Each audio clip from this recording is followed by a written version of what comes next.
Rajasthan forum के desert संवाद श्रृंखला में हम हर बार कला, साहित्य, संस्कृति के किसी एक नामचीन हस्ती से आपकी मुलाकात करवाते हैं। इसी क्रम में आपने अब तक कुछ रचनाकारों को, कुछ वरिष्ठ कवियों, लेखकों को सुना है। आज की इस श्रृंखला में हम मुखातिब हैं उर्दू और हिंदी के लोकप्रिय शायर श्री लोकेश कुमार सिंह साहिल से। नमस्कार। लोकेश कुमार साहिल एक ऐसे लोक कवि के रूप में विख्यात है हमारे जयपुर में, जिन्होंने साहित्य की या अदब की कोई बहुत बनी बनाई स्कूल में अपने को तैयार नहीं किया, बल्कि जीवन की स्कूल में उसके केंद्र में रह करके अपने को तैयार किया। वहीं से वे दाखिला लेते हैं और वहीं से वे साहित्य को संबोधित होते हैं। उन्होंने बहुत सारी विधाओं में भी हस्तक्षेप नहीं किया। मुख्य रूप से वे कवि के रूप में पहचान रखते हैं और जो लोग काव्य मंचों में रुचि रखते रहे हैं, कवि सम्मेलनों में, मुशायरों में आते जाते रहे हैं, उनके लिए लोकेश कुमार साहिल कोई नया नाम नहीं है। उन्हें बहुत बार सुना होगा, बहुत आग्रह के साथ उनको सुनना पसंद करते रहे लोग। और जयपुर में ही नहीं बल्कि पूरे देश के काव्य मंचों पर लोकेश कुमार साहिल ने अपनी विशिष्ट पहचान बनाई है। एक कवि के रूप में, एक शायर के रूप में, एक चर्चा में बने रहने वाले व्यक्ति के रूप में, क्योंकि लोकेश कुमार साहिल केवल कवि ही नहीं है, वे अपने समय पर भी, समय की नब्ज पर भी पूरी अपनी ग्रिप रखते हैं। सियासत में भी दिलचस्पी रखते हैं। बड़े बड़े सियासतदानों से बहुत सीधा ताल्लुक रहा है। जैसे चंद्रशेखर जी से बहुत ही घरेलू सा रिश्ता है लोकेश कुमार साहिल का। वैसे लोकेश कुमार जी मूल रूप से पारिवारिक दृष्टि से चंदौसी यूपी से आते हैं, लेकिन वे अपना उनका पूरा जीवन जो है वो राजस्थान में, बल्कि जयपुर में ही रहते ही व्यतीत हुआ। यहीं उनकी शिक्षा दीक्षा पूरी हुई, यहीं से उन्होंने अदब की दुनिया में कदम रखा। तो इससे पहले कि मैं उनके बारे में बहुत सारी बातें बताऊं, बेहतर होगा कि अपनी बहुत सारी जानकारियां और बातें लोकेश कुमार जी से ही सुनना और जानना पसंद करें।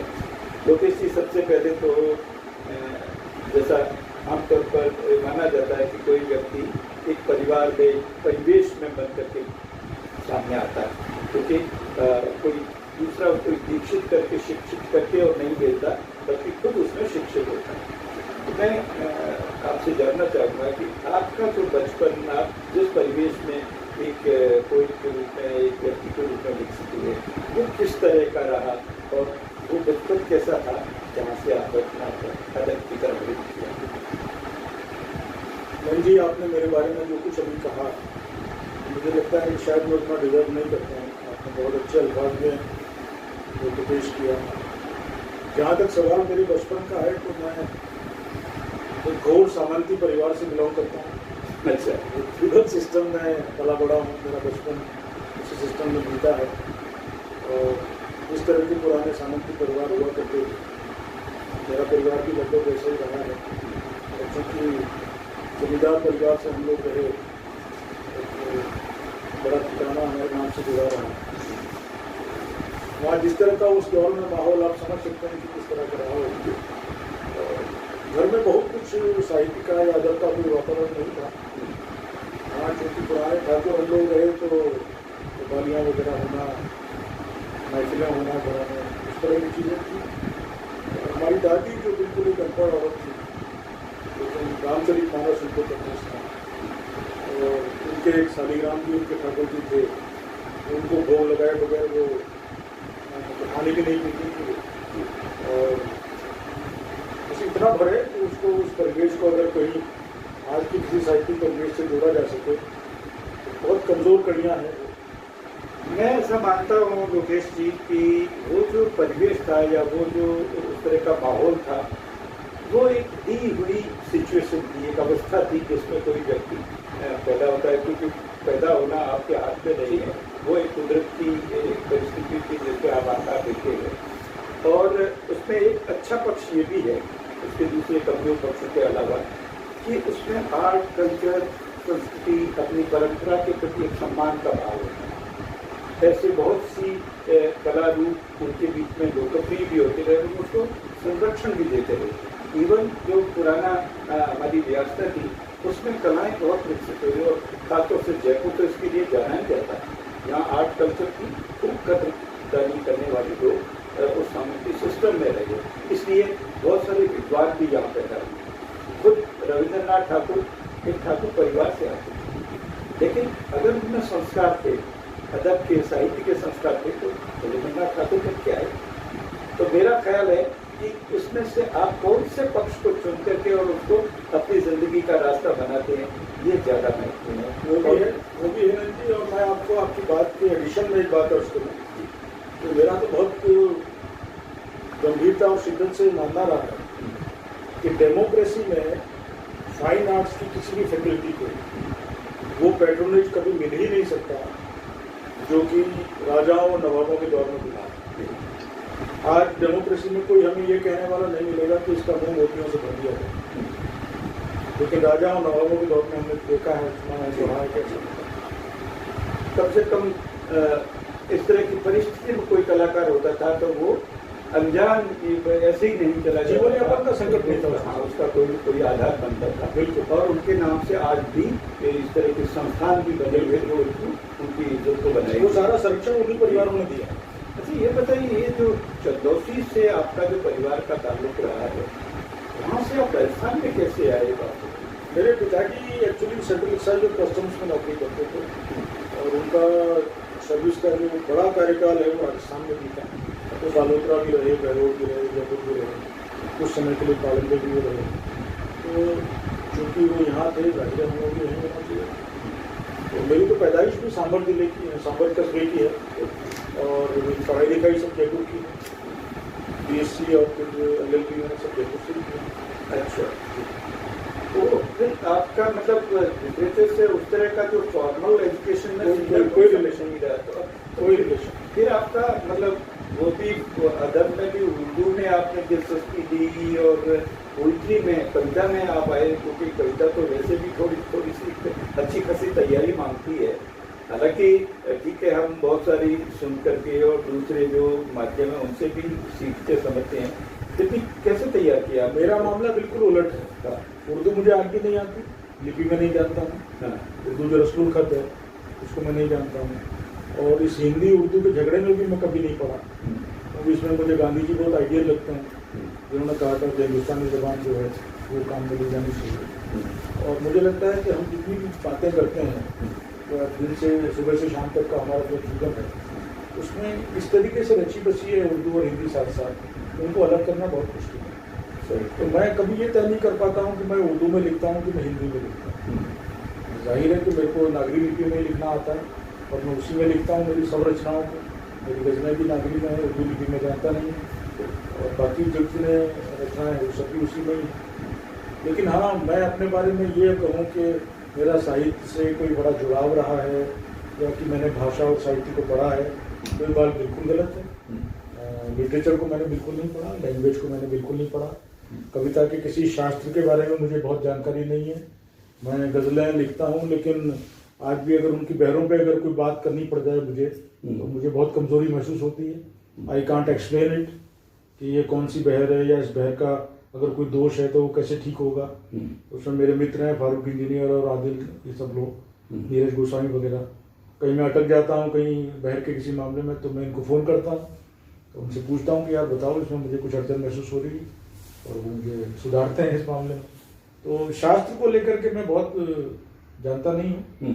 और लेखन की शुरुआत की अगर कोई बात आप जानना चाहते हैं जी, तो उस पूरे एपिसोड में जयपुर में एक सबसे बड़ा नाम है डॉक्टर तारप्रकाश जोशी। उन्हीं की प्रेरणा से ये सिलसिला शुरू हुआ और बाद में उन्हीं की बदौलत में राही शाहबी साहब के कांटेक्ट में आया। ये क्या प्रसंग था जिसमें आपका उनसे जयपुर में संपर्क हुआ? जयपुर में तरुण समाज ये गीचानी नाम का एक बड़ा आयोजन होता है, बहुत अरसे तक ये चला, अभी भी चल रहा है, अभी भी चल रहा है। अब ये अलग बात है कि वो जो 8-10 हज़ार लोगों की रामलीला मैदान में गीत चांदनी होती थी, वो अब सिमट करके जय क्लब के 200-250 लोगों तक सीमित रह गई है। ये तो हम देख ही रहे हैं जो कुछ हो रहा है, लेकिन वो बहुत अच्छा आयोजन वो है। और एक बार विशंबर जी ने ये कारनामा अंजाम दिया कि उन्होंने संचालक के बीमार होने के कारण नीरज जी को गोपाल दास जी को तैयार कर लिया कि वो संचालन करें, और हम आगे आगे बैठे हुए सुन रहे थे उनकी चांदनी, और हमें पता नहीं था कि हमारे पीछे कोई साहब बैठे हैं, उनका कोई नाम है। तो वो आइटम जब समाप्त हुआ तो जोशी जी बोले मेरा नाम ताराप्रकाश जोशी है, आप क्या करते हैं? मैंने कहा जी मैं तो पढ़ रहा हूँ। तो बोले आपके अंदर कविता के कीटाणु हैं। अच्छा। तो मैंने कहा नहीं साहब मेरे को तो ऐसा बिल्कुल नहीं लगता। कि नहीं मुझे लगता है, और मैं मंगल मार्ग पे रहता हूँ बापू नगर में, आप घर आइए, मेरे को आपसे बात करनी है। तो मैंने उनसे कहा, मैंने कहा साहब मकान नंबर फरमा दीजिए। अरे बोले किसी से पूछ लेना, कोई भी बता देगा। अगले दिन 2 या 3 दिन बाद मैं उनके घर गया, बहुत प्यार से मेरे को मिले और बोले कि you can write and you should write. मैंने कहा सर ये कंक्लूजन आपने कैसे ड्रॉ किया? कह लगे जिस तरीके से तुम दाद दे रहे थे ना, तो उससे मुझे लगा कि तुम्हारे अंदर कुछ है, और तुमको उसको मतलब देखिए एक सड़क चलते आदमी को पकड़ना, उसको रिकॉग्नाइज करना और फिर उसको प्रोत्साहित करना, ये ताराप्रकाश जी ऐसे लोग ही कर सकते हैं साहब। और उसमें मंच से मतलब हर आने वाला कवि उनसे मुखातिब था, उनको संबोधित करके अपने रचनाएं पेश कर रहा है। वो यहाँ की शान के तरह। ये तो हमें तो बाद में मालूम चला ना उनके बारे में। जब तक का ये घटनाक्रम है तो मैं जानता नहीं था कि डॉक्टर ताराप्रकाश जोशी कौन है, या उनकी क्या हैसियत है, उनकी अदबी या समाजी हैसियत क्या है, इस बारे में कतई जानकारी नहीं थी। और मैं ये स्वीकार करने में भी संकोच नहीं करूंगा, मैं तो बड़े मजे लेने के हिसाब से उनके पास गया था। मैंने कहा चलो किसी ने बुलाया तो देखते हैं कौन है क्या है।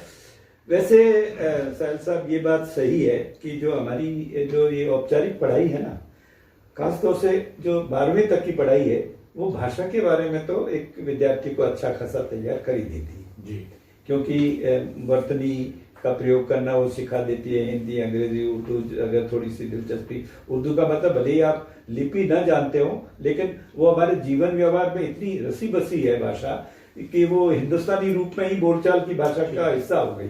इसलिए वो तमाम शब्दावली जो है वो हमारे अनुभव का हिस्सा भी हो जाती है। इसलिए अगर आपने नहीं भी सीखी तो उतनी वो सीखी हुई थी जिसकी हमें जानकारी भी नहीं है कि तो हम सीख चुके हैं। हाँ, वो हमारी जिंदगी का हिस्सा है। और अगर थोड़ी सी अगर आपने उस दौर की पढ़ाई को भी गंभीरता से लिया है तो एक लिखने पढ़ने वाले आदमी के लिए बुनियादी शिक्षा वहां पर हो जाती है। और वैसे भी मैं तो ये मानता हूं कि अगर आपने शिक्षा के क्षेत्र में भी, चाहे विज्ञान के क्षेत्र में गए या वाणिज्य के क्षेत्र में गए या किसी में गए, तो आपका जो एक मनुष्य के साथ जुड़ा हुआ जो एक कलात्मक पक्ष है ना, उससे कोई आपका संबंध खत्म नहीं होता, वो बराबर बना रहता है। अच्छे आर्ट के प्रति, अच्छे काम के प्रति जो एक जो लगाव है वो उसी से आता है, उसी से हम एक अच्छा मनुष्य भी बनते हैं। ठीक बात। और अच्छा बनाने में कविता मदद करती है, जिससे आपका जुड़ाव। ठीक बात। जीवन को सुंदर बनाने के लिए ही कविता का एक बहुत बड़ा उद्देश्य। अच्छा ये बताइए कि उस दौर में जब आपने कुछ लिखा, प्रारंभिक दौर की कुछ चीजें आपको ध्यान में हैं जो? हाँ, अरे वो मैं, ये भी बड़ा इंटरेस्टिंग किस्सा है कि आप ताज्जुब करेंगे, उस गजल को लोग आज भी सुनते हैं। तो पहली बार मैंने जो गजल मतलब, और जस्टिस विनोद शंकर दवे ने उस मेरे मतले को, मेरी गजल के मतले को जब तक वो जज रहे उन्होंने अपनी टेबल पे लिख के रखा हुआ था। वही उन्होंने बहुत उनसे जब मेरा परिचय हुआ था उन्होंने बात मुझे बताई। तो मेरी एक गजल है पुरानी, जो सबसे पहली जो मेरी गजल है, जिसको थोड़ा सा जोशी जी ने अपने तरीके से उसके मीटर को ठीक करने में बहुत काम किया था। तो उसके कुछ शेर आपको सुनाता हूँ। हमने इस दौर के अंदाज निराले देखे, हमने इस दौर के अंदाज निराले देखे, फैसले कत्ल के कातिल के हवाले देखे। क्या बात है, क्या बात है, वाह। जिनको इंसान का लहू पी के भी संतोष नहीं। ये संतोष शब्द जोशी जी का दिया हुआ है। वाह, अच्छा। देखिए इतना एप्रोप्रिएट शब्द उन्होंने दिया। मेरा शब्द कुछ और था, और बाद में उन्होंने उस जोशी जी ने इसको संतोष किया था। जिनको इंसान का लहू पी के भी संतोष नहीं, मस्जिदें ऐसियां ऐसे शिवाले देखे। इस गजल में एक अच्छा शेर हुआ ना जी, सुनिए। अपने होठों पे फकत एक तबस्सुम आया, क्या क्या अपने होठों पे फकत एक तबस्सुम आया, रास्ते में जो कभी पाँव के छाले देखे। बहुत अच्छे वाह, ये हुई ना बात। अपने होठों पे फकत एक तबस्सुम आया, रास्ते में जो कभी पाँव के छाले देखे। कई शेर हैं इस गजल में, उनको छोड़ रहा हूँ, मक्ते पे आता हूँ सीधा, क्योंकि मेरी रुचि बातचीत में ज्यादा है। जी जी। कविता तो फिर हम कभी सुनाते रहेंगे। वो जो अंधेरों के लिए मौत का बायस थे कभी, वो जो अंधेरों के लिए जो अंधेरों के लिए मौत का कारण थे कभी, हमने दम तोड़ते साहिल वो उजाले देखे। वाह वाह वाह। ये साहिल तखल्लुस राही शाबी साहब का दिया हुआ। बहुत अच्छा दिया, और उसने आपको किनारे लगा भी दिया। अच्छा साहिल साहब, थोड़ा मैं उससे बदल के जरा आपकी जिंदगी की हकीकत पर आता हूँ कि ठीक है, पढ़ाई लिखाई हो गई और कुछ रुचि के काम भी कर लिए, लेकिन आदमी को काम करने का भी कुछ शगल जिंदगी में चाहिए।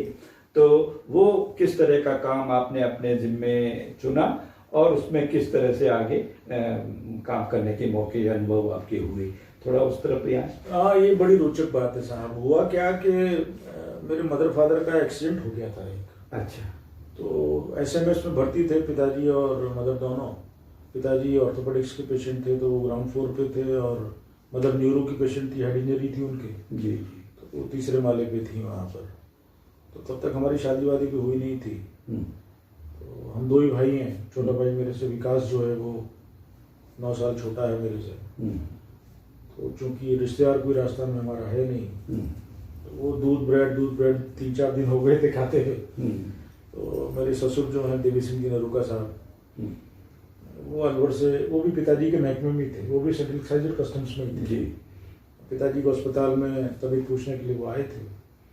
उन्होंने उस समय जिक्र किया कि मेरी एक छोटी बेटी है, बड़ी की शादी हो गई है, और आप अगर ठीक समझो तो आपके बेटे से शादी कर लेते हैं। तो बहुत ईमानदारी की बात है, आज मुझे हंसी भी आती है। मैंने सोचा यार एक बड़ा फायदा तो ये होगा कि घर का खाना मिलेगा। तो इस चक्कर में मैंने हाँ कर दी, और मैंने कहा मैं देखना चाहूँगा लड़की को एक बार। तो ये मीना जो है, ये अपने जिया जी के पास वहाँ गई हुई थी भीलवाड़ा। तो एक ट्रेन से वापस भीलवाड़ा से अलवर ये जा रही थी। तो मैंने जयपुर जंक्शन पे इनको देखा था। वो ये ट्रेन के डब्बे पे आ गई थी, वहाँ इनसे मिले, 2 मिनट बात हुई, शादी हो गई। अब जब बेरोजगारी में किसी लड़के की शादी हो जाए तो जाहिर है कि फिर उसके ऊपर जिम्मेदारी आ जाती है, चाहे घर कितना भी अच्छा हो रही हो, कि भाई कुछ काम करना चाहिए।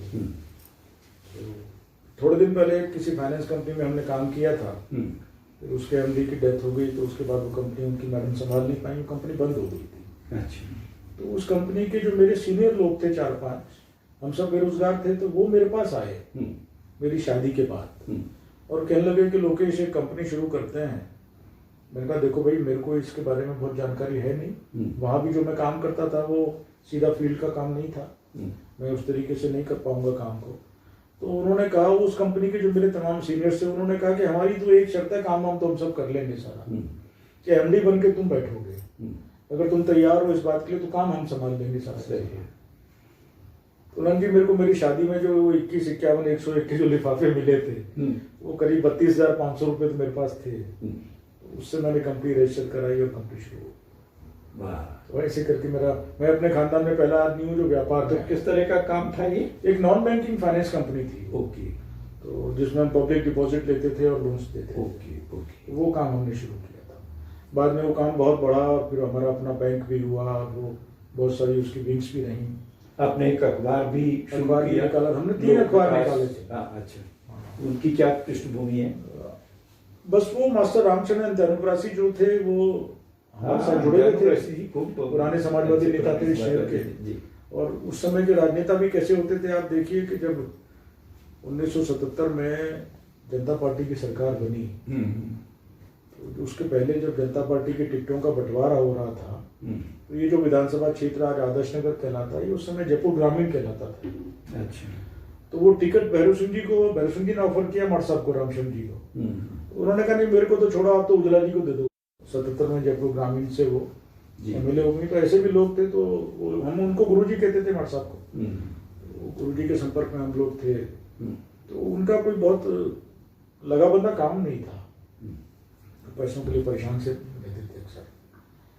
तो बहुत ईमानदारी की बात बताऊं तो मैंने केवल उनको एक तरीके से एक ढर्रे पे लाने के लिए उनके पूरे परिवार को और उसको, तो मैंने वो अखबार शुरू किया था, जिसमें मैंने संपादक बना के उन्हीं को बिठाया।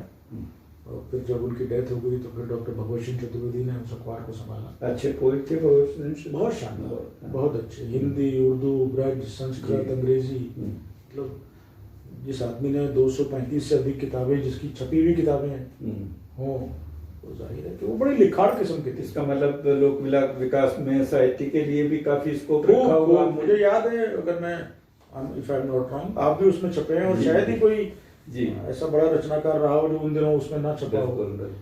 और भगवत जी और मार साहब वगैरह मांग के रचना लेते थे। और किस पीरियड से किस पीरियड तक निकला ये? तो वो निकला सर 90 से लेकर 99 तक, 9 साल।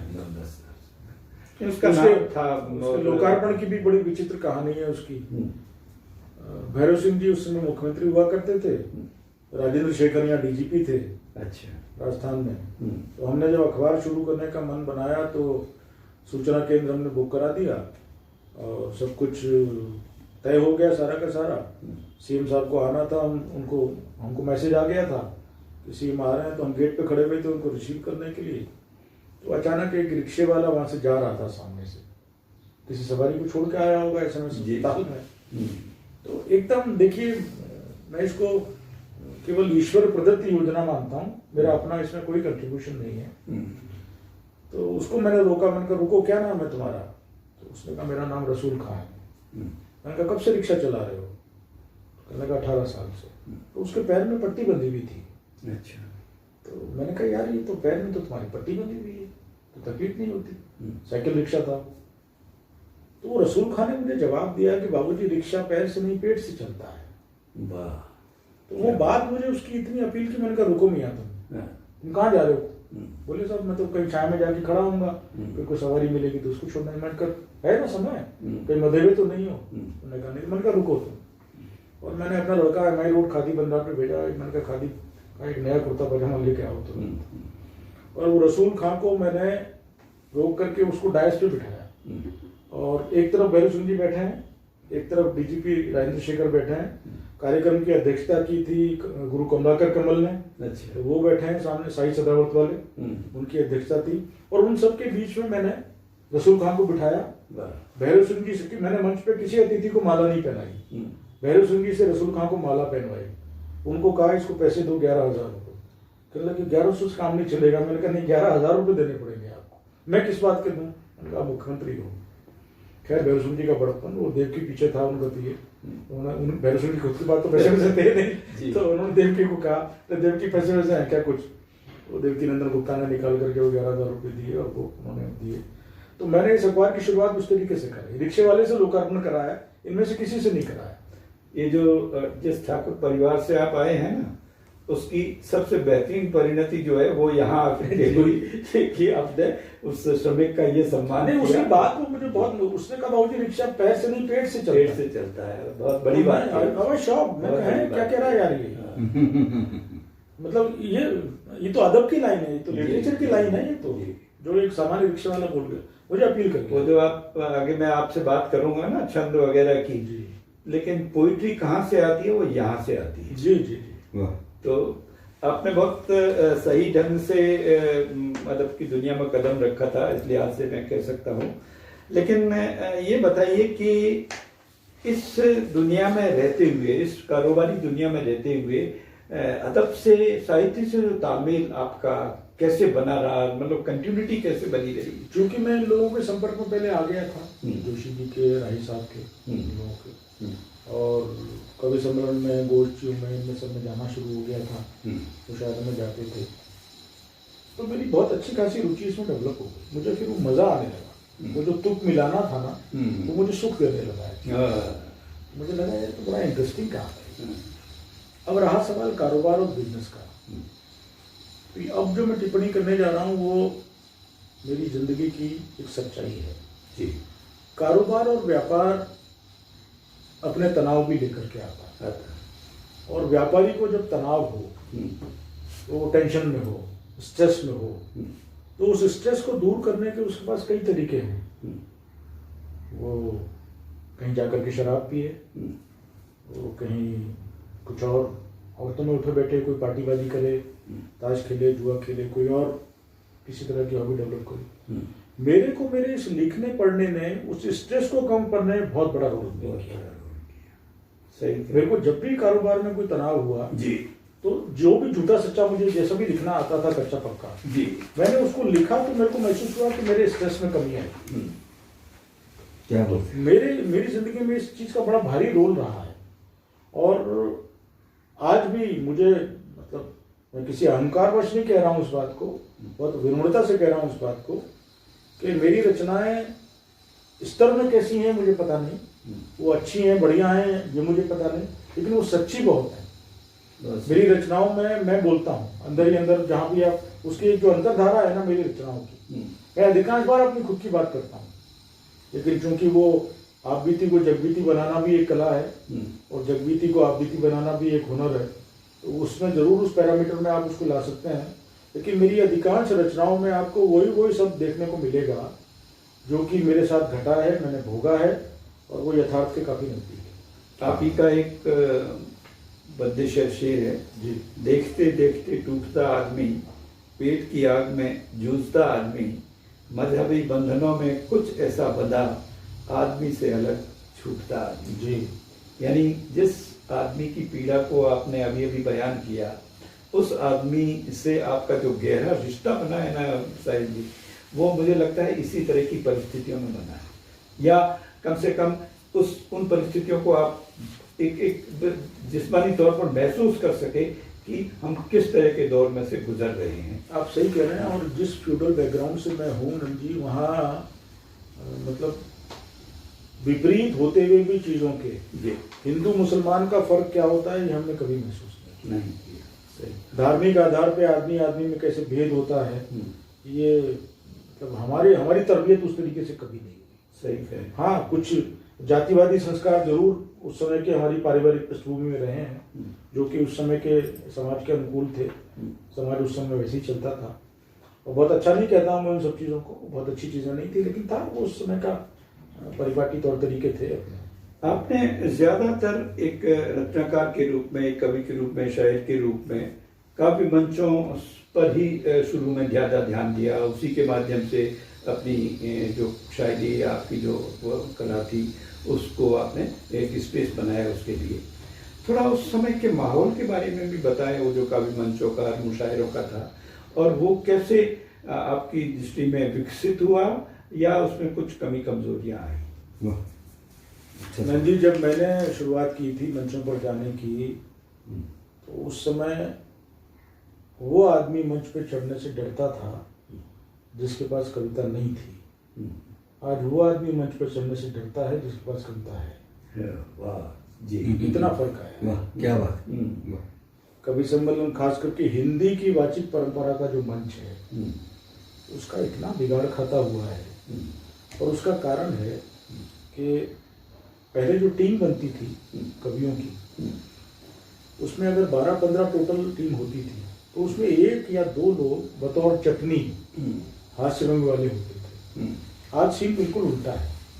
आज अगर 12 लोगों की टीम होती है तो उसमें से 1 या 2 ही गीतकार गजलकार होते हैं, 10-11 लोग वो हास्य रंग वाले होते हैं। तो नंद भारद्वाज जी, आप पूरा साल तो धुलंडी नहीं खेल सकते, धुलंडी एक ही दिन खेली, पूरा साल तो आप धुलंडी नहीं खेलते। होली के अवसर पे हम लोग ये बात कर रहे हैं। धुलंडी का एक मूड होता है, धुलंडी का अपना एक महत्व है। लेकिन ये बात सही है कि पूरा साल जो है वो आप भिवंडी नहीं खेल सकते। सही। और मुझे तो बहुत आपत्ति होती है इस बात पे कि अच्छी कविता, गीत, गजल की कॉस्ट पे, मैं कोई हास्य का विरोधी आदमी नहीं हूँ, मैं ये नहीं कह रहा हूँ कि वो कोई खराब चीज है, बल्कि मैं तो ये भी कहना चाहूंगा कि humour is a very serious matter. अच्छा हास्य लिखना बहुत मुश्किल काम है, लेकिन माफ कीजिए चुटकुला और जुमला ये कविता नहीं है। इसको कविता के खाने में मत डालिए या इसको कविता साबित करने की कोशिश मत कीजिए। अरे साहब, जिस दौर की मैं आपको बात बता रहा हूँ उस दौर में आप यकीन नहीं करेंगे, हम मंच के ऐसे सबसे लास्ट कोने में बैठते थे जाकर के, और हमारे सीनियर जो बीच में बैठे हुए हैं अगर वो किसी चीज पे दाद देते थे तो हम लोग बोलने की हिम्मत रखते थे।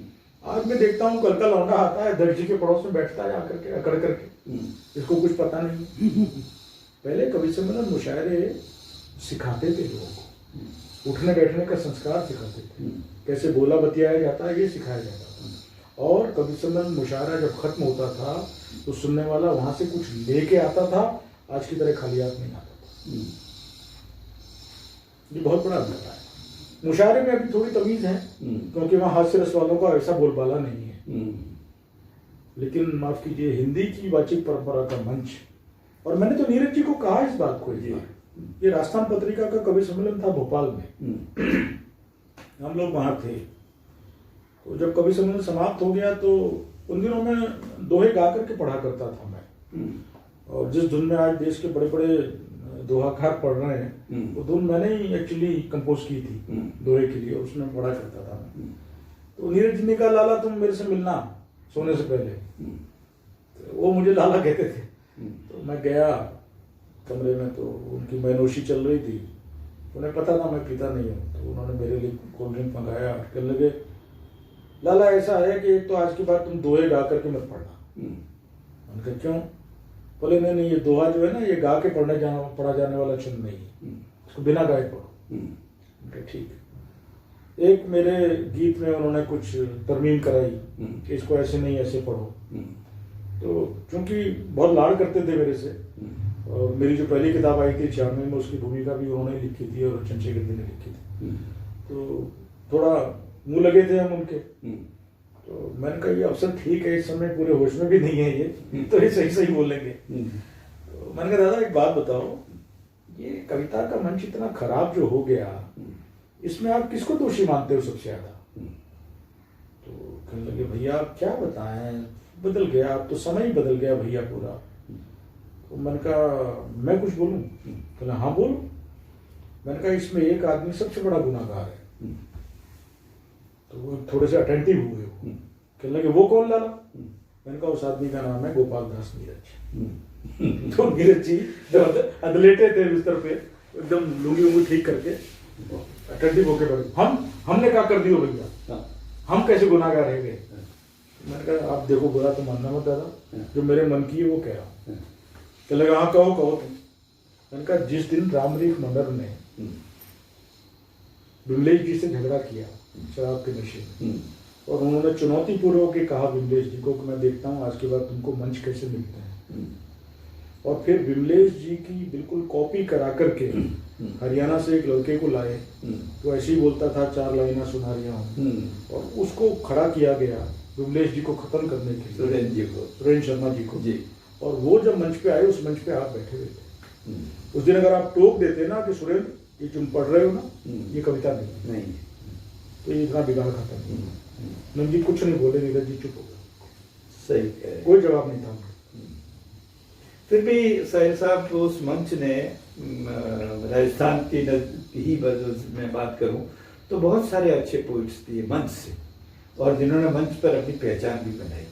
मेरे ख्याल से आप उनके बारे में बताएं। आप जिनकी तरफ आपका इशारा मैं सबको जानता हूँ, सब मेरे सम्मानीय मेरे नजदीक के लोग हैं, लेकिन जिस दौर की आप बात कर रहे हैं ना जी, उस दौर में मंच का और फिल्म का, इन दोनों का अपना एक साहित्यिक महत्व हुआ करता है। इधर ये मैं देखता हूँ कि साहित्य में कभी इस पे बात होनी चाहिए कि जितना बड़ा समीक्षक आलोचक है वो लोकप्रियता को स्तर की कसौटी के विपरीत क्यों मानता है। ये बहस होनी चाहिए कि लोकप्रिय कविता बनाम अच्छी कविता। अगर कोई पॉपुलर कवि है, माफ कीजिए नीरज जी की अभी अपन बात कर रहे थे, देश के कितने आलोचकों ने लिखा नीरज के ऊपर, उनकी 72 साल की यात्रा पे किसी आलोचक को ये नहीं लगा कि एक पूरा परफेक्ट लेख उन पे लिखा जाए। अब उनके मरने के बाद ज्ञानपीठ वाले जरूर कुछ काम करना है उनके ऊपर, लेकिन किसी समीक्षक क्या साहिल लुधियानवी, शैलेंद्र, जानिसार अख्तर, इंदिवर, ये तमाम लोग, मजरू साहब वगैरह, इन्होंने कुछ अच्छा नहीं लिखा। आप ये फिल्म का है कहकर के खारिज कर दोगे, ये मंच का है कहकर खारिज कर। अधिकांश लोग फिल्म दुनिया में चले गए थे और वहीं के मतलब फिल्म नहीं, फिल्म का कहकर के आप खारिज कर देंगे उसको। नहीं, खारिज तो संभव ही नहीं है, करना भी नहीं चाहिए। लेकिन किसी आलोचक ने कलम नहीं उठाया, अरे ये तो फिल्मी शायरी है, अरे ये तो मंचीय शायरी है। मतलब लोकप्रिय कविता बनाम अच्छी कविता, तो आपने अच्छी कविता को कुछ और चीज मान रखा है, पर अगर कोई चीज लोकप्रिय है तो वो अच्छी नहीं है। इस पे तो बहुत पुनर्विचार करने की आवश्यकता है। हमारे आलोचक को इस पे बहुत गंभीरता से सोचना चाहिए कि वो कर क्या रहा है। वो आपका कविता में छंद पर विशेष आग्रह रहा है। आपका कुछ ऐसा मानना है कि मीटर में अगर कविता बंदिश में रहती है तो वो ज़्यादा प्रभाव पैदा करती है या ज़्यादा बेहतर ढंग से अपनी बात कह पाती है। हालांकि जो विश्व की सारी कविता विकसित हुई है इधर, वो छंद में भी है और मतलब वर्ष के रूप में जो उसका विकास हुआ है वो इन सारे बंधनों से मुक्त भी हो गई है। खुद हमारे अपनी काव्य परंपरा में निराला ने जिस छंद को तोड़ करके और एक नई कविता के फॉर्म में या मुक्त छंद की कविता के रूप में अपनी पहचान बनाई, तो उन्होंने भी एक उसकी जरूरत महसूस करते हुए कि कहीं ना कहीं छंद उनकी बात को, उनकी अभिव्यक्ति को बांधता है, रोकता है, उसमें से बहुत कुछ काट छांट देता है, इसलिए उन्होंने उस तरह की कविता विकसित की और बाद में तो फिर एक से एक अच्छे कवि भी उसमें आए और उनका आज एक बड़े कवि के रूप में पहचान है, नाम है। इस प्रसंग में मैं आपकी जो कविता के प्रति जो अब तक की जो यात्रा है और इसमें आपने बहुत सारे छंदों में इस तरह के प्रयोग किए, एक तो मैं थोड़ा जानना भी चाहूँगा बतौर जानकारी कि किन किन छंदों में आपने अपने को व्यक्त किया और किस तरह की कुछ वानगियाँ भी उसकी आपसे जानना चाहेंगे। नंदी भाई, शुक्रगुजार हूँ आपका कि आपने एक सवाल में से दो सवाल निकाले और पहला सवाल जो आपका है वो मेरी पूरी तरह रुचि का प्रश्न है जी, और उस विषय पे बात करना मुझे बहुत अच्छा लगता है। लेकिन मुझे इस बात का भी संतोष है कि उसमें मेरा आधा जवाब आपने खुद ने दे दिया निराला जी का उदाहरण देकर। जी, देखिए, मेरी अपनी कविता, हर आदमी की कविता की एक परिभाषा होती है। हमारे यहाँ जो शास्त्रीय परिभाषा है वो तो ये है कि ऐसा वाक्य जिससे रस की निष्पत्ति होती है वो काव्य है ना। हमारे यहाँ तो प्रोज भी काव्य है, हमारे यहाँ तो प्रोज भी काव्य है जी। लेकिन यहाँ मैं कुछ थोड़ा सा एक अलग तरीके से सोचना चाहता हूँ और निराला भी इस सोचने की प्रक्रिया में मुझे बिल्कुल ठीक मालूम देता है। मेरा विरोध किसी अतुकांत कविता से या छंदमुक्त कविता से कतई नहीं, कभी भी नहीं रहा। लेकिन मेरा बहुत शिद्दत से, बहुत पूर्वाग्रह से ये मानना है कि अतुकांत कविता भी उस आदमी को लिखनी चाहिए जिसको छंद आता हो, क्योंकि फिर ये उसका अधिकार है कि वो छंद में व्यक्त करे अपने आप को। कम से कम इसका बोध है उसे कि कहाँ नहीं, उसका कारण है जी, उसका कारण ये है कि किसी चीज को आप तोड़ तब सकते हैं जब उसको आप बनाना जानते हो। आप बनाना निराला को मालूम था छंद क्या है जी, वो छंद के सिद्धस्त थे, तो उनको अधिकार था कि वो छंद को तोड़ें। बिल्कुल। लेकिन निराला के संबंध में निराला का एग्जाम्पल लोग गलत तरीके से कोट करते हैं। निराला ने मुक्त छंद लिखे, निराला ने कविता को छंद मुक्त नहीं किया। ये अंतर है इन दोनों बातों में। सही है। और मैं दोबारा इस बात को दोहराना चाहूंगा कि आप अगर बनाना नहीं जानते तो आपको तोड़ने का अधिकार किसने दिया? आपको चिड़िया बनाना, झोपड़ी बनाना, तितली बनाना नहीं आता है तो आपके अमूर्त चित्रकारी का कोई रोल नहीं है। हाँ, आपको अगर ये सब भी आता है तो आपके अमूर्त का भी एक महत्वपूर्ण रोल है, क्योंकि फिर वो आपका अपना चयन है, आपकी अपनी पसंद है कि आप कैसे अभिव्यक्त करते हैं। हम अपनी कमजोरी को अपनी विधा नहीं बना सकते। मुझे छंद आता नहीं है, मैं छंद में अपने आप को अभिव्यक्त नहीं करता, छांदस अनुशासन मेरे बस का नहीं, प्रोज में लिखना नहीं चाहता, तो मुझे डॉक्टर ने कहा कि मैं कविता लिखूं। भाई, आपने अगर छंद आप जानते हैं, और अधिकांश जिन बड़े नामों का अतुकांत कविता के हमारे भारत में जितने बड़े नाम हैं सबकी शुरुआत छंद से है। अज्ञेय से लेकर के और केदारनाथ सिंह, किसी भी नाम को उठा लीजिए आप, शुरुआत सबकी गीत से ही है। छंद में भी गीत से शुरुआत है सबकी। धारा सबने समय और परिस्थिति के हिसाब से बदली। और अज्ञेय का तो मैं एक बहुत ही कठोर टिप्पणी करना चाहूंगा बीच में। सुनने वाले कितना पसंद करेंगे मुझे पता नहीं, आप कितना रिलीज करेंगे मुझे पता नहीं। अज्ञेय निराला के दौर की चीज है।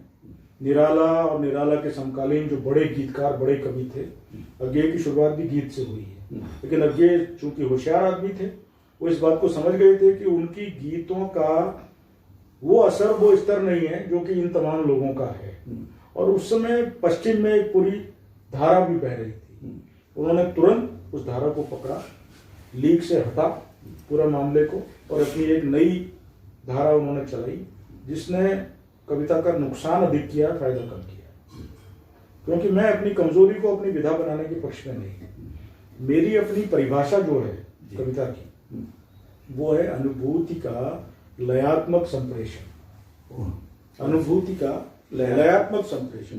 अब इसमें तीन चीजें हैं, एक है अनुभूति, एक है लय, एक है संप्रेषण। अनुभूति और संप्रेषण ये तो प्रोज में भी होता है।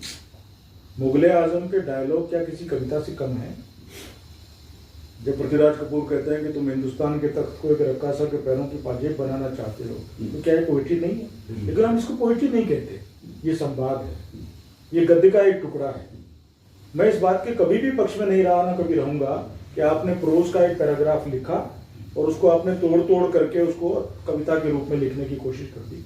माफ कीजिए, वो प्रोज ही रहेगा, वो कविता नहीं बनेगा, वो कभी भी नहीं। लेकिन इस तरह के काव्यात्मक असर जो फिक्शन लिखने वाले हैं उन लोगों ने भी पैदा किया। निर्मल वर्मा जैसा कथाकार है जिसका आप गद्य पढ़िए, उसमें आपको पोइट्री लगती है, या विनोद कुमार शुक्ल का आप गद्य पढ़िए तो उसमें आपको पोइट्री लगती है। बिल्कुल ठीक। इस तरह के है। यदि पोइट्री या कविता का जो जिसको आप मतलब संवेदनात्मक जो उसका प्रभाव है ना, वो कुल मिलाकर के उसमें एक नई तरह का असर पैदा करता है। इसलिए ये मैं बीच में मेरी बात पूरी कर नहीं पाया जी। जब मैं कहता हूं कि अनुभूति का लयात्मक संप्रेषण कविता है, तो अनुभूति और संप्रेषण तो गद्य में भी है। बिल्कुल। लय वो तत्व है जो प्रोज को पोइट्री से अलग करता है। अतुकांत कविता में भी एक लय होती है। चलो एक बार फिर से अजनबी बन जाएं हम दोनों, शायर की लिखी हुई नज्म पूरी लय में है, लयात्मक है। हम लोगों ने गलती क्या की है नंद जी, कि हम लिरिक और सॉन्ग को एक चीज मान बैठे। लिरिक अलग चीज है, सॉन्ग अलग चीज है, दोनों एक चीज नहीं हो सकते। कईयों के भाषण इतने अच्छे होते हैं। अटल बिहारी वाजपेयी जब भाषण देते थे, या चंद्रशेखर जी जब भाषण देते थे, तो लगता था कोई कविता का मजा आ रहा है उसमें। इस तरह की बात होती है। मौलाना आजाद का वो ऐतिहासिक भाषण जिसने दिल्ली के मुसलमानों को पाकिस्तान जाने से रोक लिया, वो पीस ऑफ लिटरेचर है। वो किसी कविता से बड़ी चीज है। वो जब जवाहरलाल जी ने कहा कि मौलाना देश की आबरू खतरे में है, मट्टी में मिल जाएगी, कुछ नहीं हुआ। ये लाल किले के मैदान में सब लोग अपने घर छोड़ के यहाँ जा चुके थे। सुबह ट्रेन से बैठ करके इन तमाम मुसलमानों को माइग्रेट करना था पाकिस्तान के लिए। गुलजार देहलवी ने मुझे एक किस्सा सुनाया कि मौलाना आजाद वहाँ गए, 5 लाख मुसलमान वहाँ थे उस समय उस मैदान में। सब अपने घरों को छोड़ के आ चुके थे, अगले दिन पाकिस्तान जाना था सबको। मौलाना आजाद एक टेकरी पे खड़े हुए, बैटरी वाला माइक लेकर के। अच्छा, सबसे रोचक बात यह है कि उनको सुनने के लिए कोई बूढ़ा बुजुर्ग कोई आया ही नहीं। सब अपनी अपनी छोलदारियों में बैठे रहे। नए लड़कों को भेज दिया गया कि सुने आओ, बता देना हमें क्या कह रहे हैं। वो लोग अपनी मानसिकता को बदलने को तैयार नहीं थे। लड़के आए, बैठे थे वहां पर लोग। मौलाना ने माइक अपने हाथ में लिया और भाषण में कहते हैं, दोस्तों सैलाब आया था, गड्ढों में कुछ पानी रह गया है, कल वो भी सूख जाएगा, खुदा हाफिज। और ये कह के मौलाना मोटर में बैठ के चले गए। और लड़के वापस अपने अपने टेंटों में गए। तो पूछा घर वालों ने भी क्या कहा, मौलाना ने क्या कहा, इतनी जल्दी कैसे आ गए? अजी बोले उन्होंने तो कुछ भी नहीं कहा, वो तो खाली ये कहा कि सैलाब आया था, गड्ढों में कुछ पानी रह गया है, कल ये भी सूख जाएगा। बहुत बड़ी बात। अब सबने सिर जोड़ के बैठ गए आपस में कि यार इस बात का क्या मतलब है। मौलाना आजाद अगर ये कह के गए तो इस बात का कोई अर्थ है। और उसका अर्थ ये हुआ, उस अर्थ का असर ये हुआ कि वो बंधे हुए बिस्तर बंद सबके खुल गए, सब लोग अपने घर में थे। वो अगले दिन की ट्रेन खाली गई। बहुत सही। तो ये क्या कविता नहीं है कि सैलाब आया था, गड्ढों में कुछ पानी रह गया है, कल ये भी सूख जाएगा। ये छोटी नज्म है। बहुत सही है, ये पोइट्री है। मैं चाहूंगा कि आपने ये जो इस तरह के भाव छोटे छोटे दोहों में, घनाक्षरी में, कई तरह के छंदों में बात करके कुछ बना बागी। हाँ, दोहे पे बात जी। दोहे पे कुछ बात करूं उसके पहले मैं आपको एक मेरी व्यक्तिगत मान्यता और मैं आपको स्पष्ट कर दूं कि मेरे पास कोई तार्किक आधार नहीं है उस बात का, ना कोई दस्तावेजी प्रमाण है, लेकिन पता नहीं क्यों मुझे ऐसा लगता है कि ये जो गजल विधा है इसकी बुनियाद में कहीं दोहा रहा होगा। क्योंकि गजल का जो मतला है, अगर उस मतले को हम 24 मात्रा में कह लें, 13-11 में, तो वो एक दोहा ही है। तो मुझे पता नहीं क्यों ऐसा लगता है कि ईरान में जब इन्वेंशन हुआ इस विधा का, तो कहीं उससे पहले दोहा कहीं रहा होगा। ये तो शोध करने वाले जो लोग हैं वो कभी रहे हैं इस बात को। दोहा बहुत प्रिय छंद रहा है मेरा, और मैंने खूब एक दौर में खूब दोहे कहे भी हैं, और देश भर में छपते थे वो दोहे। दोहा एक तो बहुत मारक छंद है। वो दोहे के बारे में सब लोग हम जानते हैं कि वो घाव करे गंभीर वाली स्थिति है। हमारे राजस्थानी में तो दोहा सोरठा अद्भुत, मतलब मुख्य अद्भुत छंद है। अद्भुत राजस्थानी के दोहों का तो साहब कुछ जवाब ही नहीं। मतलब आप देखिए, चूंकि बात में से बात चल रही है, और जैसा मैं आपको थोड़ी देर पहले कह रहा था, मैं तो मूलतः हताई वाला आदमी हूँ, मुझे तो बोलना बतियाना अच्छा लगता है। तो दोहों ने तो तकदीरें पलटी हैं साहब बड़े बड़े राजाओं और रियासतों की। बिहारी के एक दोहे ने जगत सिंह को रिंदवार से बाहर निकाल दिया। जो आदमी 6 महीने से बाहर नहीं निकल रहा था, वो निकल के बाहर आ गया एक दोहे से, है ना।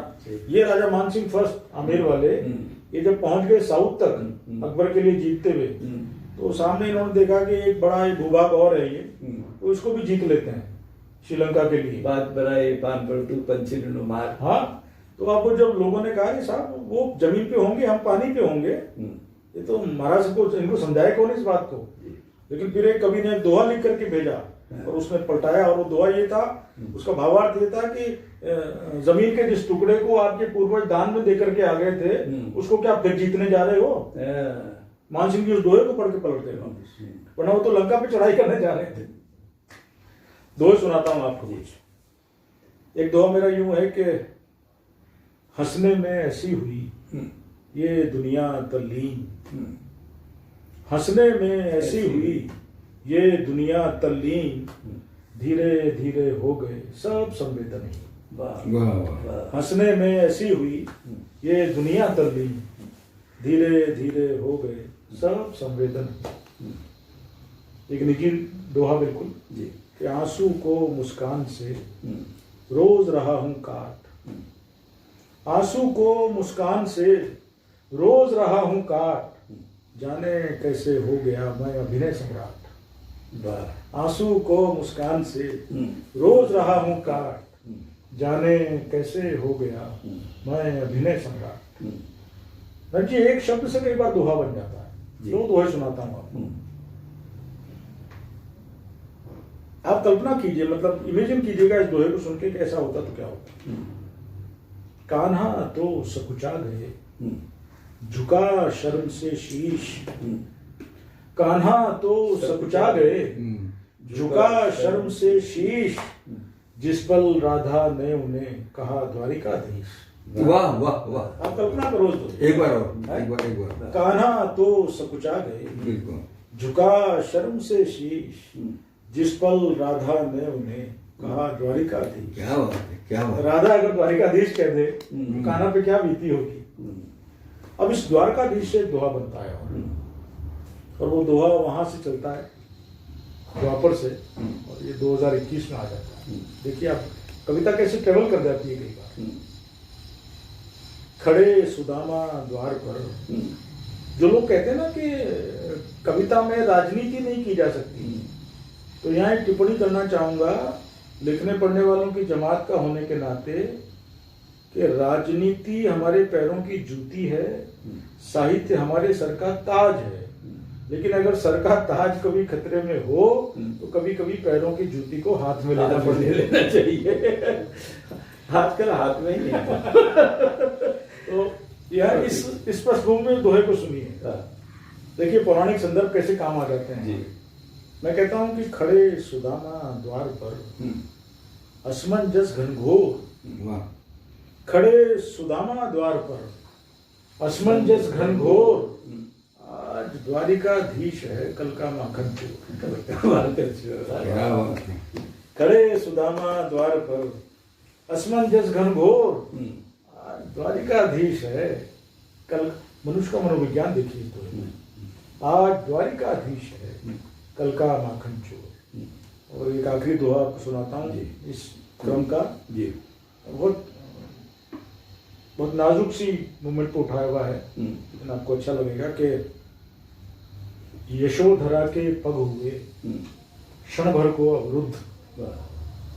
सुनिए, यशोधरा के पग हुए जी क्षण भर को अवरुद्ध, मेरे तो सिद्धार्थ थे, ये है गौतम बुद्ध। वाह वाह। यशोधरा के पग हुए क्षण भर को अवरुद्ध। तो छोटी से बंदिश में देखिए बात है ना, मेरे तो सिद्धार्थ थे, ये है गौतम बुद्ध। आया तो होगा ना उसके मन में, यशोधरा के मन में आया तो होगा, जब लौट के आए थे वो, तो ये मन में तो आया निश्चित रूप भाई मेरे तो सिद्धार्थ थे, ये तो गौतम बुद्ध थे। आपने इतना लिखा, उसे एक दीवान के रूप में, एक किताब के रूप में लाने का थोड़ा सा तो कोशिश की, लेकिन मुझे लगता है कि कम की। पहली किताब आपकी दरिया में मंदार बहुत है, ये आई थी 96 में आई थी, जिसकी भूमिका आपने गोपाल दास चंद्रशेखर जी और गोपाल दास चंद्रशेखर। और उसके बाद लंबे अरसे बाद अभी हाल ही में आपका 100 गजलों का एक संकलन आया है। तो जी थोड़ा इस पक्ष पर भी बताइए ना, ये किस तरह से आप अपने को मनोवैज्ञानिक रूप से तैयार किया और ये किताबें हमारे हाथ में आ सकी, क्योंकि ये वो आनी बहुत आवश्यक थी। आपने, मुझे लगता है कि देरी की है, तो ये देरी भी क्यों की, और अब अगर सक्रियता थोड़ी बरतेगी तो मुझे लगता है कि जो आपके पास सामग्री है वो और बेहतर ढंग से हमारे सामने आ सकती है। आप ठीक कह रहे हैं नंद जी, लेकिन दो बातें हैं। देरी का जहाँ तक सवाल है कि एक तो मैं स्वांत सुखाए टाइप का लिखने वाला आदमी, हाँ, वो बाबा तुलसीदास जी से कह लीजिए, स्वांत सुखाए बहुत बड़ा है, सारी दुनिया आती है उसमें। तो दूसरा ये कि ये भी मन में एक संकोच सा हमेशा रहता है कि पता नहीं ये इस योग्य है भी कि नहीं कि ये सब छपे और किताब की शक्ल में सामने आए। ये लोग और तय करने दीजिए। और तीसरा एक बहुत ही व्यवहारिक सा प्रश्न ये है कि प्रकाशक किताब छापने का पैसा मांगते हैं, जो मैं देना नहीं चाहता। जी, मोटी मोटी बातें हैं। हाँ, लेकिन अभी मेरे एक गीत संग्रह पे काम चल रहा है, और उसकी भूमिका शिव कुमार जी को लिखनी थी, कुमार शिव को चले गए। अब देखिए तय करेंगे। 100 गीतों का एक मेरा संकलन बहुत जल्दी शायद आप लोगों के हाथ में होगा। वाह। वैसे आपने कविता के बारे में बहुत सी बातें अपनी इस वक्तव्य में भी बता दी हैं, और सवालों के जवाब में बहुत सारा बातें स्पष्ट हुई है। फिर भी एक प्रश्नावली आपने कभी हम लोगों के लिए पेश की थी कि कविता क्या है, या कोई कविता क्यों बड़ी हो जाती है, किस वजह से उसमें क्या अतिरिक्त तत्व आ जाता है कि वो गद्य न होकर के कविता हो जाती है। गद्य अगर होती है तो उसमें कविता का क्या रोल होता है। खास तौर से एक तो यही कविता आपकी, वैसे आपने उसका उत्तर दे दिया है कि कविता क्या है, लेकिन ये जो दूसरा है ना, वे क्या तत्व हैं जो कविता को अच्छा और बड़ा बनाते हैं, और उन तत्वों की पूर्ति क्षण में किया जाना क्या मुमकिन नहीं? देखिए, दो बातें हैं इसमें, दो बातों को मिला करके पूरा जवाब इसका बनेगा। पहली बात तो ये कि कविता या शायरी, उसमें अगर शेरियत है तो वो बड़ी होगी। वो किसी दांत से, लिफाफे से या और किसी चीज से बड़ी कभी नहीं होगी। सही। या बहुत किताबों में छप के बड़ी नहीं होगी वो। अगर उसमें शेरियत है, उसमें कविता वाला एलिमेंट कुछ है जो श्रोता या पाठक को लुभा रहा है और लुभाएगा, तो जरूर वो बड़ा हो जाएगा।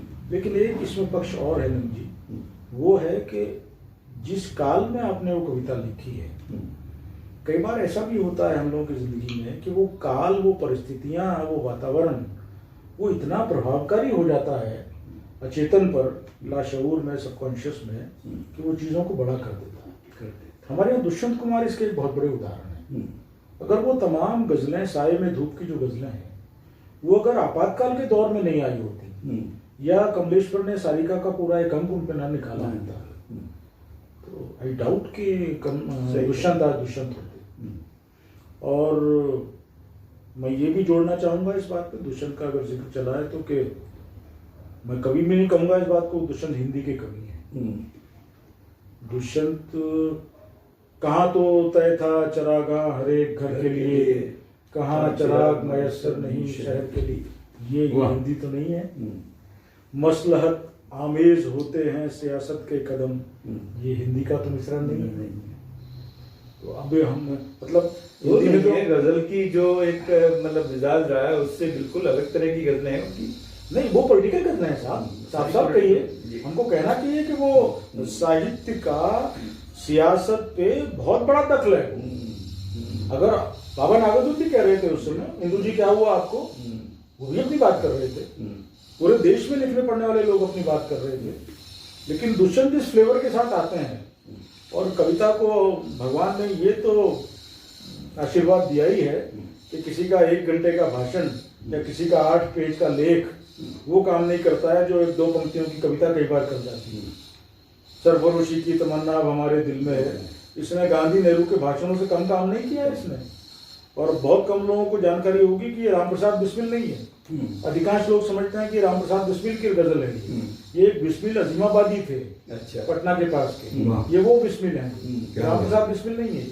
सरफरोशी की तमन्ना अब हमारे दिल में। हाँ, पर कभी कभी कौन उसको उस तरह का पॉपुलर बना नहीं, वो देता है, माहौल था ना, माहौल। उस समय की जरूरत थी वो।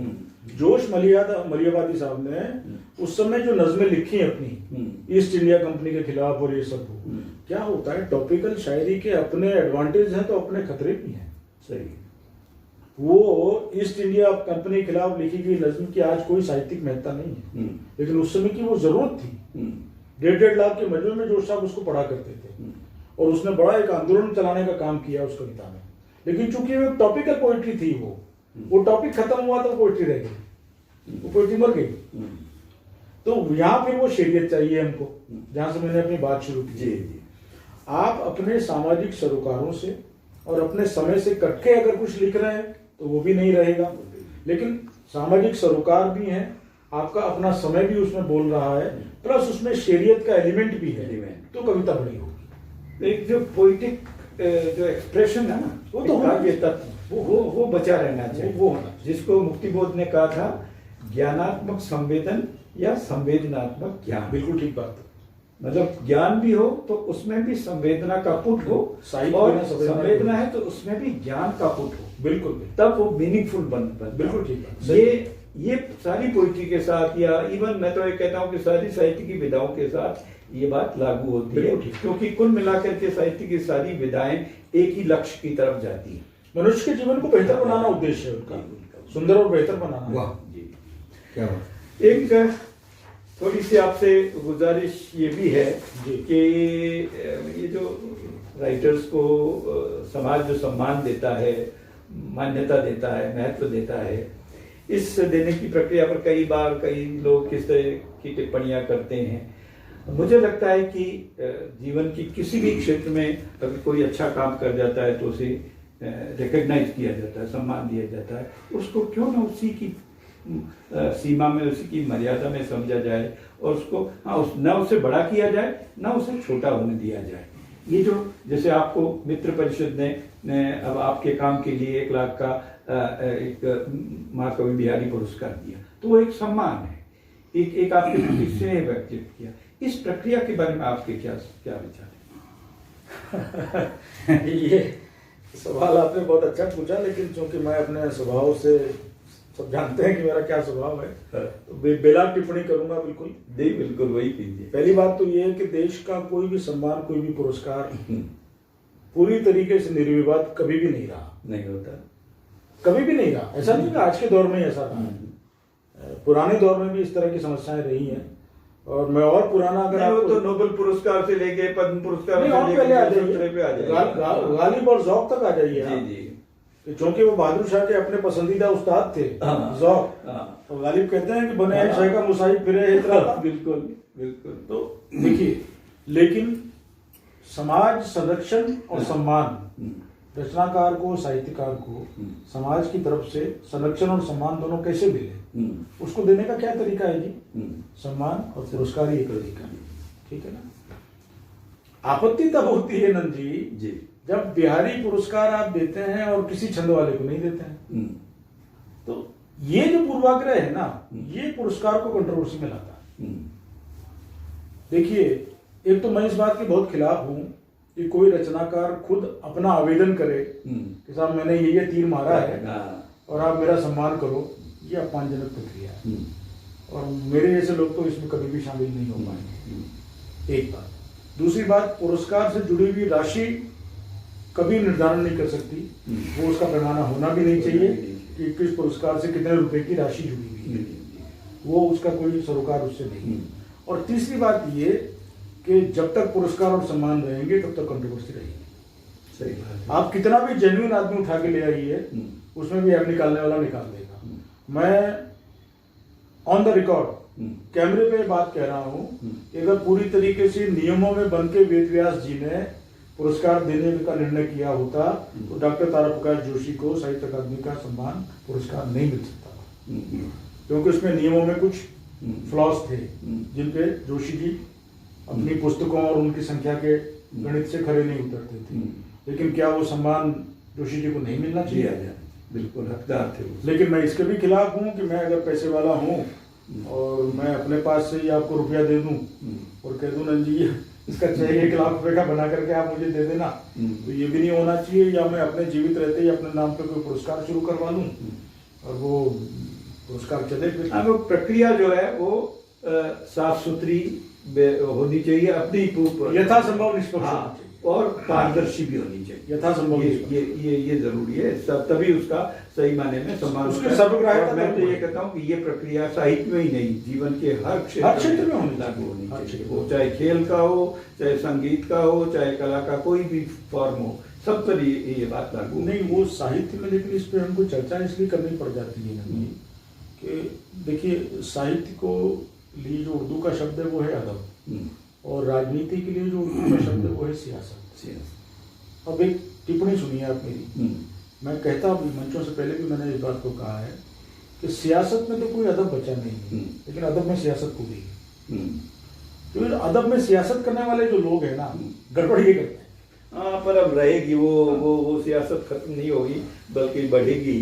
ऐसे मैं तो आपसे यही कहूँगा, क्योंकि आप एक सीनियर पोइट हैं, सीनियर राइटर हैं, तो जरा नए लोगों के लिए भी कुछ सलाह मशवरा दीजिए, उन्हें क्या करना चाहिए। नए लोगों को तो बस इतना ही मैं कहता भी रहता हूँ। और आई एम फॉर्चुनेट एनफ कि जयपुर में यंगस्टर मुझे बहुत चाहते हैं। मैं जाता हूँ, सब लोग बुलाते हैं और मैं खूब प्यार से जाता हूँ और मुझे बहुत मान सम्मान प्यार से लोग सुनते भी हैं। और मैं वहाँ भी कहता हूँ, वही बात मैं यहाँ दोहराऊँगा कि 1 टन पढ़ो तो 100 ग्राम लिखो।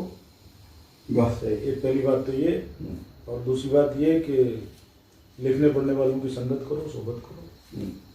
कई बार वो पूरी लाइब्रेरी चाट करके आपको वो सब न मिले शायद, जो कि 3 4 5 अगर वरिष्ठ और अच्छे लोग जो कि आपको कुछ सिखा सकें, कुछ बता सकें। और वैसे भी मेरा मानना है कि अगर ज़िंदगी में आपके पास खाली समय है तो या तो आप 6 साल से छोटे बच्चे के साथ बिताओ या 60 साल से बड़े आदमी के पास, तो दोनों जगह से कुछ ना कुछ लेके उठोगे।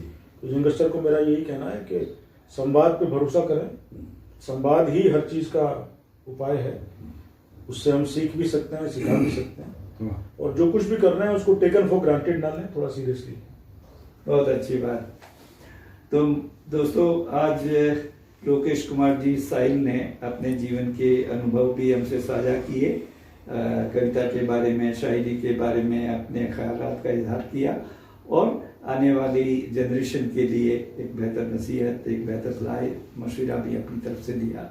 आपको बहुत बहुत शुक्रिया, धन्यवाद। बहुत धन्यवाद। Thank you very much.